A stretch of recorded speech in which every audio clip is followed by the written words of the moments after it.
ये वीडियो शुरू होने से पहले ना बस मैं इतना कहना चाहता हूँ कि हो सके तो पूरी सुन के जाना। अगर आपने क्लिक कर लिया तो, क्योंकि इंसानियत ह्यूमैनिटी ऐसे मोड़ पर आ चुकी है ना, जहाँ हम भी उसी सिस्टम का हिस्सा हैं, जहाँ हम एक्सप्लॉइट हो रहे हैं, जहाँ पूरी ह्यूमैनिटी एक्सप्लॉइट हो रही है। मैं, आप, हम सब कहीं ना कहीं एक्सप्लॉइट हो रहे हैं सिस्टम की वजह से। हर कोई किसी को एक्सप्लॉइट कर रहा है, मैं, आप।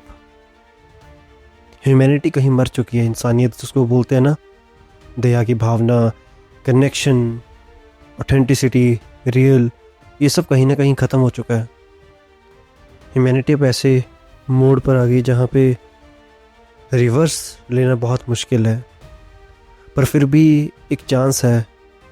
अगर हम सब मिल जाएं, यूनाइट हो जाएं, तो इस दुनिया को अभी भी रिवर्स किया जा सकता है।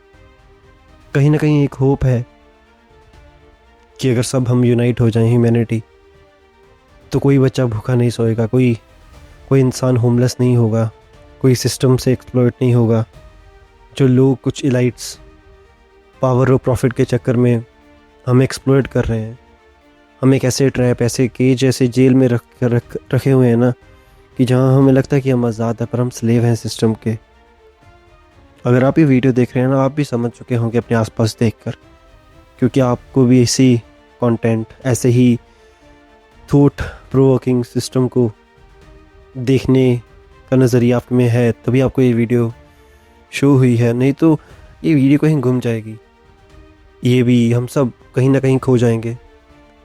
हम जेनजी जनरेशन है, जो नेपाल में अब जेनजी प्रोटेस्ट हो रहे हैं, वो भी एक ऐसी वो सिचुएशन है जहाँ वो समझ गए थे कि उनके साथ गलत हो रहा है, सिस्टम उनके साथ नाइंसाफ़ी कर रहा है।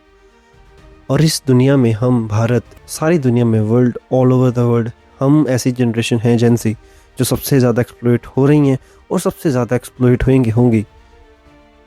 रोम की फ़िलासफ़र की ना एक कहावत है, सेनेका की, कि give them enough bread and circus, they will never revolt. कि जब रोम का राजा जो होता था ना, वो रिबेलियन को दबाने के लिए, कि क्रांति ना करे कोई उसके खिलाफ, तो उन्हें सर्कसिस में, उनको बड़े बड़े खेलों का आयोजन करके ना, उनका मन प्रचलित करते थे, आम जनता का, मासिस का, उनका माइंड डिस्ट्रैक्ट करते थे। और वैसे ही उन्हें थोड़ी बहुत ही रोटी दे देते थे, मतलब उनको इतना खाने के लिए देते थे कि वो मरे ना और वो संतुष्ट रहें, ताकि वो रिवोल्ट, रेबल ना कर पाएँ राजा के खिलाफ, पीरिस्ट चर्चेस के खिलाफ। और आज हमारे साथ ऐसा ही हो रहा है।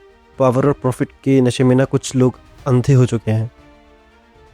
हमें ऐसे ऐसे ट्रैप्स में, कंज्यूमरिज्म, सोशल मीडिया, जिस ट्रैप का आप नाम ले लो, सब में हम जेनजी फंसे हुए हैं, सारी दुनिया फंसी हुई है, मासिस फंसे हुए हैं। जिसको हम कभी बोलते थे ना, हमारे घर वाले, जैसे मैं जेनजी हूँ, मेरे घर वाले, मेरे मॉम डैड, कभी हमें वो बोलते थे कि फ़ोन मत चलाओ। आज वो भी इतना फ़ोन चलाते हैं, वो भी इतना स्क्रीन टाइम है उनका भी, वो भी रील्स में फंसे हुए हैं, टिकटॉक, इंस्टाग्राम में फंसे हुए हैं, यूट्यूब में देखते हैं।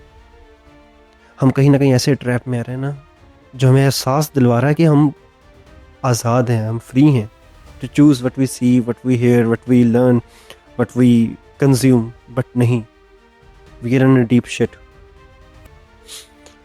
आप अपने आसपास देख लीजिए, मेरे को छोड़िए मैं क्या बोल रहा हूँ, अपने आसपास देख लीजिए। पावर और प्रॉफिट के नशे में जो लोग हैं, उनके सामने हमारी जान की, हमारी लाइफ की क्या कीमत है।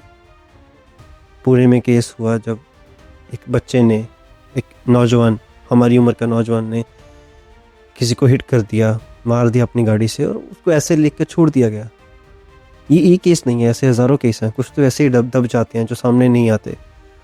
इलाइट्स जो हैं, बिलियनियर्स जो हैं, बड़ी बड़ी कॉरपोरेशन है, वो पावर और प्रॉफिट के नशे में अंधी हो चुकी हैं।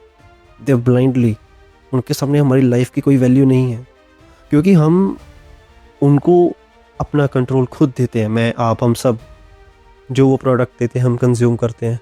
हमारा डाटा उनके पास है, हमारा सब कुछ डाटा, हम जो सर्च करते हैं, क्या देखते हैं, क्या खाते हैं, क्या पीते हैं, क्या सुनते हैं, सब कुछ उनके पास है। इसी वजह से हम एक्सप्लॉइट हो रहे हैं। वो हमें कंट्रोल करते हैं और हम कंट्रोल हो रहे हैं। पर अगर हम यूनाइट हो जाएं, अगर हमें पता चल जाए कि यार नहीं, ये हमारे साथ गलत हो रहा है, हमारी आने वाली जनरेशन हमें गालियां देंगी अगर हम ना उठे, मैं भी उसी सिस्टम का हिस्सा हूँ जैसा आप। मैं कोई वोक नहीं हूँ। मैं अलर्ट क्रिएट करना चाहता हूँ कि कुछ लोग जुड़ें, कुछ लोग यूनाइट हों, ताकि हम मिलकर उस चीज़ का सामना कर सकें। क्योंकि कहीं ना कहीं हम सब एक्सप्लॉइट हैं, हम सब एक ऐसे फंदे में है ना जहाँ से निकलना बहुत मुश्किल है, जहाँ से बाहर देखना हमें ऐसा लगता है कि रियलिटी को देखना एक बहुत ही डरावना, टेरिफाइंग लगता है। कोई अपनी अपनी असली रियलिटी के साथ नहीं सोच पाता। हम सब फंसे हुए हैं, सब उसी चीज़ में हैं जहाँ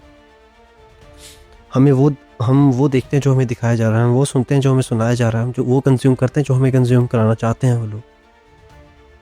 हम चाह कर भी सिस्टम से बाहर नहीं आ सकते। अकेला मैं कुछ नहीं कर सकता, अकेला कोई भी कुछ नहीं कर सकता।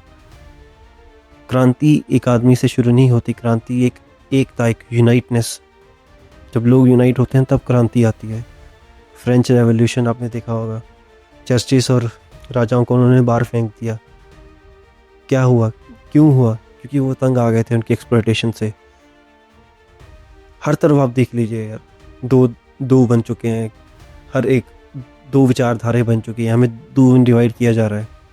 कहीं कास्ट सिस्टम में, कहीं रिलीजन में, कहीं आइडियोलॉजी में, कहीं वाइट सुपरमेसी, रेसिज्म, ये सब बढ़ता जा रहा है। कंजर्वेटिव वर्सेस लिबरल सोच, ये क्या है? वो सब एक है। जो हम देखते हैं ना कि दो धाराएं हैं, रिलीजन, एक अथीस्ट और एक थीस्ट, आस्तिक नास्तिक, लिबरल कंजर्वेटिव, ये सब एक ही है, एक ही तार। हम दो बन चुके हैं, पर वो धाराएं वो एक से ही आ रही हैं, उसका रूट कॉज एक ही है। वो खुद दो बनाते हैं ताकि हम डिस्ट्रैक्टेड रहें। हमारे पास इतना स्क्रीन टाइम हमें दे दिया गया है, हमें इतना माइंड हमारा कंज्यूम नहीं कर पाता जितनी वाइल्ड, जितना वास्ट इन्फॉर्मेशन हमारे पास आया, पर हम तभी कंज्यूम करते जा रहे हैं। जो हमारा दिमाग इतना सहने लायक नहीं है। हमारी सोच ख़त्म होती जा रही है, क्रिटिकल थिंकिंग ख़त्म होती जा रही है। It's a time to unite. नहीं तो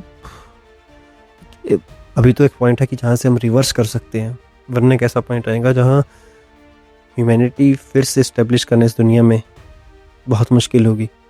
लोग क्रांति करने से डरेंगे। आज अभी टाइम है कि हम क्रांति करें, रेबल करें, पर आगे कभी टाइम नहीं होगा कि हम क्रांति कर पाएंगे। हमारी आने वाली जनरेशन सच में हमें गालियाँ देगी कि हमारे पेरेंट जनरेशन के हाथ में सब कुछ था, पर फिर भी वो कुछ नहीं कर पाए। उन्होंने हंसते हंसते हमारी ज़िंदगी एक्सप्लॉयटेशन को बेच दी, पावर ऑफ प्रॉफिट के चक्कर में हमें बेच दिया। रोएंगे वो, हम भी रोएंगे, हम उनकी हालत देख के रोएंगे और हम अपनी हालत देख के रोएंगे अगर हम आज ना उठे। शुक्रिया।